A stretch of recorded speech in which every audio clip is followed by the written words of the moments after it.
মৰমৰ ছাত্ৰ-ছাত্ৰীসকল, তোমালোকৰ বাবে বহুতেই ভাল খবৰ, কিয়নো তোমালোকে লাভ কৰিব পাৰিবা এখন চাইকেল।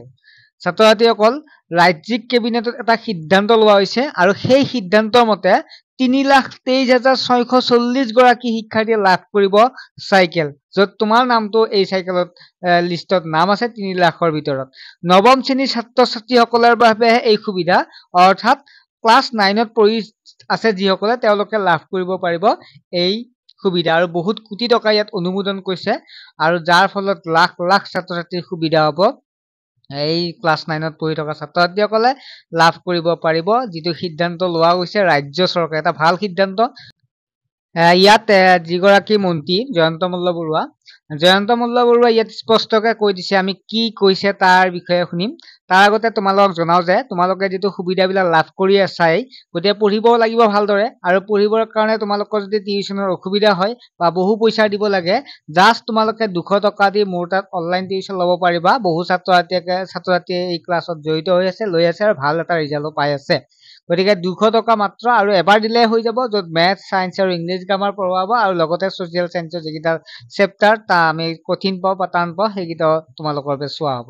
গতিকে তোমালোকে ল'ব বিচাৰিলে যিটো নাম্বাৰ দেখা পাইছা, এই নাম্বাৰটো SMS কৰি তোমালোকে এই ক্লাছত জইন হ'ব পাৰিবা।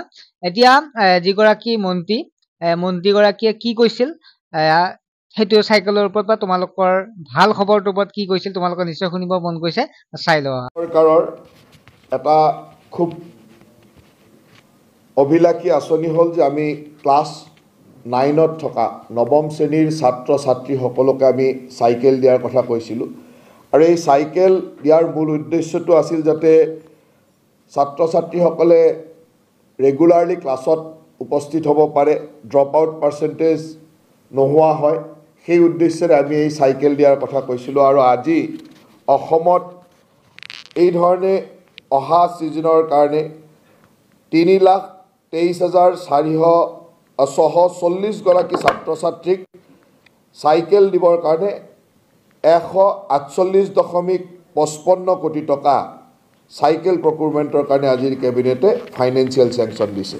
গতিকে এই টকাৰে আমি 3,23,640 গৰাকী ছাত্ৰ আৰু ছাত্ৰীক, নৱম মানৰ ছাত্ৰ-ছাত্ৰীক আমি চাইকেল দিব পাৰিম, আৰু তাৰ ফলত আমি আশা ৰাখোঁ যে ছাত্ৰ-ছাত্ৰীসকলৰ দূৰণিবতীয়া ছাত্ৰ-ছাত্ৰীসকলৰ স্কুল টাইমলি পাব পাৰিব, আৰু স্কুলত ড্ৰপ আউট পাৰ্চেণ্টেজ যথেষ্ট কম হ'ব। সেই উদ্দেশ্য আগত ৰাখি এই আঁচনিখন চলাই থকা হৈছে। 3,23,640 গৰাকী ক্লাছ 9ৰ এইবাৰ ছাত্ৰ আৰু ছাত্ৰী দুয়োটাই পাব, আৰু তাৰ বাবে 148.55 কোটি টকা খৰচ হ'ব। আমাৰ অসম চৰকাৰৰ